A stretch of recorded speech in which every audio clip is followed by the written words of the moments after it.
Mic check, 1, 2. 1, 2, 3. Is everyone good on audio? Roger.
right, is audio working?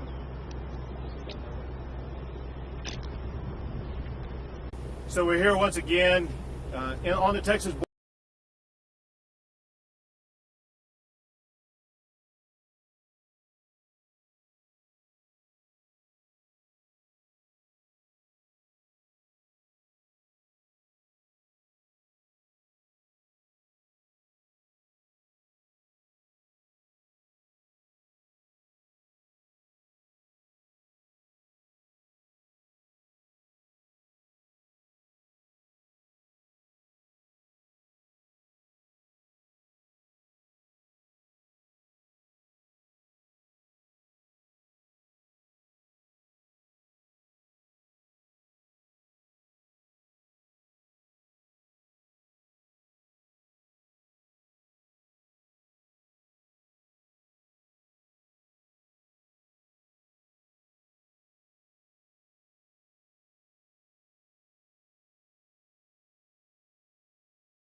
Mexico side upholding their end of the bargain to slow migration. Includes internal checkpoints on their side in Mexico, helping to slow migrant movement toward the border, as well as what we call mirrored activity. What that means is when state law enforcement on the Texas side are undertaking military and police movements, on the Mexico side, they are mirroring that operation. One thing that does is it slows or eliminates the cartel activity in that particular region. Whenever we slow or deter cartel activity, that will slow and deter border crossings in that particular area. The National Guard and DPS are working also on an intensified strategy, and that is to block as many low water crossings as possible. One of the easiest ways for illegal immigrants to cross into the United States is through these low water crossings. And so we're using multiple strategies to try to block those low water crossings. And we're also working on, or let's say the National Guard and DPS are working on mass migration rehearsals. What that means is they are prepared to implement certain strategies, but also have the flexibility to move those strategies to the locations where the mass migration may occur. It may be that we are fully prepared at this particular bridge to block migration in this particular area, and the cartels learn about that, and they may try to move their activity to a different region. What that means is that we need to have the flexibility to move our resources to another region to make sure that we can block the crossings in that particular region. Also, DPS, as well as the National Guard, continue to deploy all the resources they possibly can to help secure this region of Texas. There are three particular regions of the state of Texas that we're most focused on right now. One is where we are right now, which is Hidalgo County, Maverick County, and Valverde County. Maverick County is where Eagle Pass is, and Valverde County is where Del Rio is. Let's see. that is the main thing I wanted to share with you. I'm going to have both leaders from the National Guard and the Texas Department of Public Safety share with you more details. First, National Guard Major General Burkett. Good afternoon. So as the governor alluded, we've got a task force, maneuver task force here in what we call Task Force East. It's one of 5 maneuver task forces that we have from our southern sector all the way up past Del Rio and just further north to Van Horn and beyond. But what we practice on a weekly basis is we rehearse the mass migration response events, and there's a combination of hasty blocking positions where we can move mass amounts of troops and vehicles in conjunction with DPS and law enforcement agents to have a very heavy presence where we think it's needed to deter or to turn back a migration event. We also practice those routinely without the law enforcement so that we can demonstrate that we have the capability of massing soldiers and moving and establishing blocking positions in the middle of the night. We can do it in the heat of the day. We can do it early in the morning. We conduct boat operations both here and in Eagle Pass and in Del Rio as well, provide that deterrence and that early detection and warning along the river. We've got a task force engineers in addition to our maneuver elements that are responsible for establishing additional barriers where we have the land use agreements. We've got nearly 40 miles of standard fencing that's been erected to date and another 18 miles of concertina wire to serve as that barrier and that deterrence. Thank you very much. And it's my understanding, one thing that the National Guard achieves are what are called turnbacks.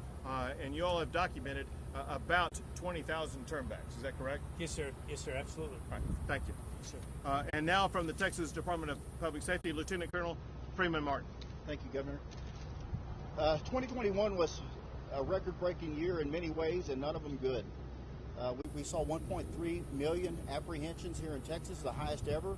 I believe the next highest was in 1986 with 723,000, so almost double in 2021. Fentanyl, we had a 1,268% increase in fentanyl seizures. These are state seizures, not federal government, in Texas in 2021. And if you compare January to May of 2021 to January of May of 2022, we have an additional 58% increase. So obviously there's a lot of threats that we face here in the state of Texas. The unsecured border with Mexico is at the top of the list. What we're doing right here in Hidalgo County in Operation, when I say we, I mean Operation Lone Star. That's all of the state agencies that are involved in this operation. With Parks and Wildlife, TMD is very heavy, DPS and a lot of state agencies. Tremendous amount of success in shutting down the highest traffic areas in the entire southern border is in Hidalgo County, the Rio Grande Valley, and it has always been. Securing the zones that they have secured in right here in this county, in Hidalgo County, and we see those numbers drop, and we deter caravans, we deter working with our Mexican counterparts. But the one thing that had a significant difference in this operation is these agreements that Governor Abbott signed with his Mexican counterparts. We have never had the cooperation and collaboration that we have today with our state counterparts across the border. They're working with, they're mirroring our operations along the border. They help us as we see a surge in one area. As I said, these numbers are high. We would rather the numbers be zero. If we can deter, if we can prevent, that's what success looks like. And working with our counterparts on the other side of the river, we're for the first time seeing the cooperation and collaboration like we've never seen before. So thank you for that, Governor, and that's all I have. Thank you. I want to go back and emphasize a point that he just made, and it's the seizure of fentanyl. So Operation Lone Star and the Texas Department of Public Safety over the past year have seized almost enough fentanyl to kill every man, woman, and child in the entire United States of America. The reason why that must be underscored is that is fentanyl that got past Border Patrol. If it were not for Operation Lone Star, the Texas Department of Public Safety, and Texas law enforcement, that would be fentanyl on the streets in the United States, killing Americans across our country. And it just goes to show the way that the Biden administration and their approach to not securing the border is exposing to Americans across the entire country to deadly fentanyl. With that, we'll be happy to take a few questions. Governor, the caravans have been dismantled, but the migrants are still moving forward, getting ready to receive many thousands more. The shelters are going to be also packed again. How are we going to respond? So a point that you made is the information that we are getting is that to a large extent the large caravans are being disbanded. However, that does not mean that the people who were part of those caravans will not continue to try to make their way to the border.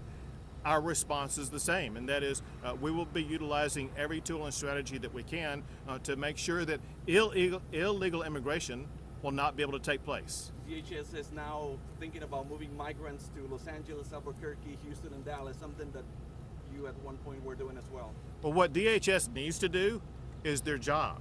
Their job is to enforce the laws passed by the United States Congress. That would mean to stop the illegal immigration from occurring in the first place. It would mean not tying the hands of ICE, not tying the hands of the Border Patrol officers, but rather unleashing them to do their job. Governor, new CBP numbers show that there have been 50 people on the terror watch list arrested here at the southern border just this fiscal year alone.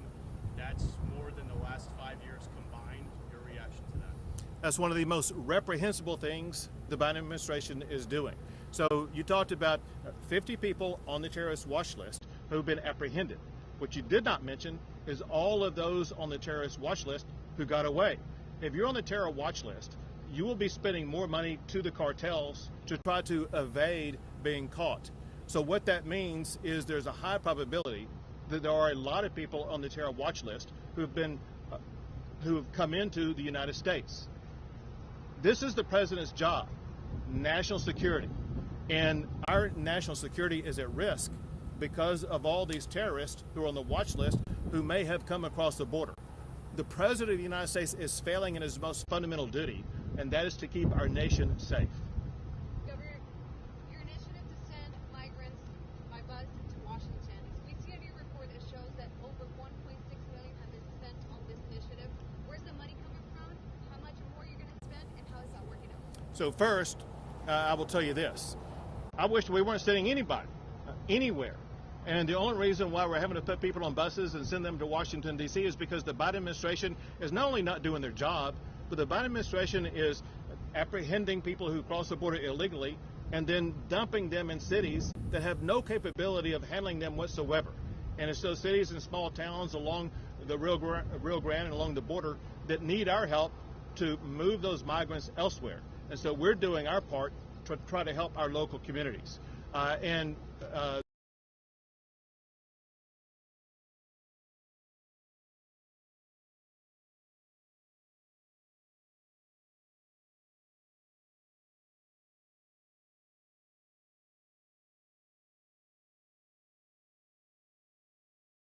The local governments would otherwise have to be responsible for had it not been for the Biden administration's open border policies.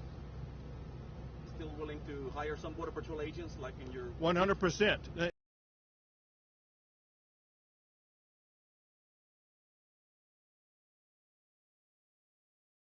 Completely exonerated.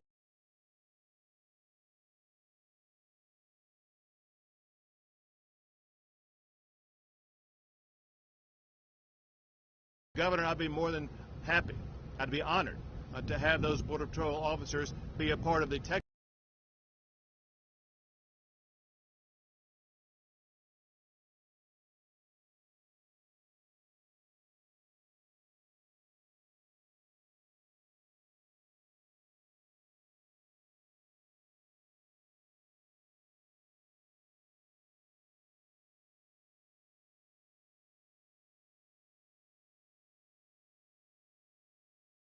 That he has allowed. He needs to talk to the people whose lives have been completely disrupted. He needs to talk to angel moms who have lost a child because of an illegal immigrant in the United States of America. He needs to see firsthand the chaos that he has caused. Last question.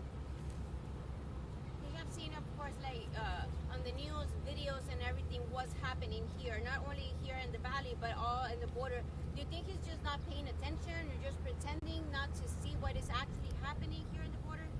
Remember that Joe Biden campaigned on the promise of open border policies. The chaos that you are talking about that we're seeing on our border is chaos that Joe Biden promised when he campaigned for president of the United States. And the American people are fed up with it. The people in the Rio Grande Valley, the people who live in border communities, many of whom may have supported Biden as president, now want to reject him as president because they cannot stand what his open border policies are doing to their state and to their country. All right, thank you guys. Thank you all.